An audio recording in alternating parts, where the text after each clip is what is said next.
was so bloody on the floor.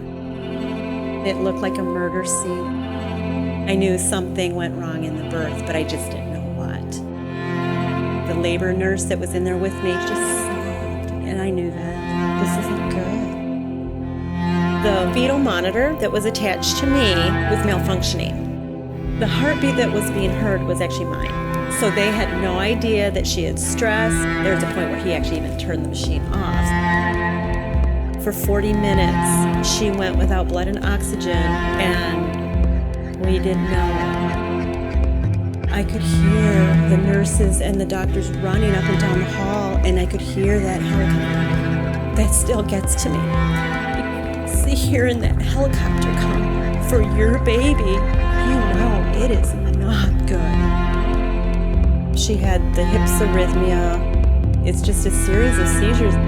It got to where she was having over 15 a day because I had to put so much time into this little girl just to get her healthy. I feel like I missed being the mom that I wanted to be to my other kids, but they understand it and they love Mercy. The pediatrician told me that her issues was because of something with me, and I carried that guilt.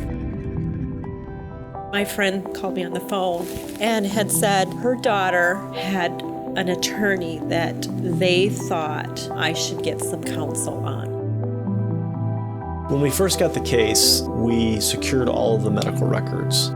We had them sent out to an expert to analyze them. They determined that it was a traumatic event that happened during the delivery where the child was deprived of oxygen.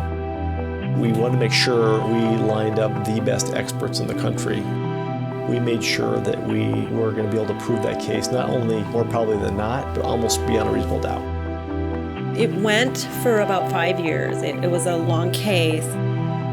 When they called me and said, well, we've got a figure here for you. They had an amount, they had it taken care of, and it blew me away. I mean, it is hard to get into that mindset now that you can provide for that little girl because we're used to not being able to.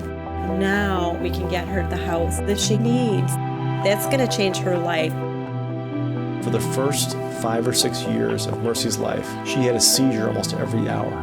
Every single day has nothing but compassion and love for this little child.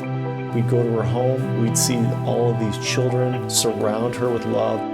Every one of her daughters has said that if something happened to Anna, that they would take care of Mercy. She inspires me. How could I not be privileged to represent something like that?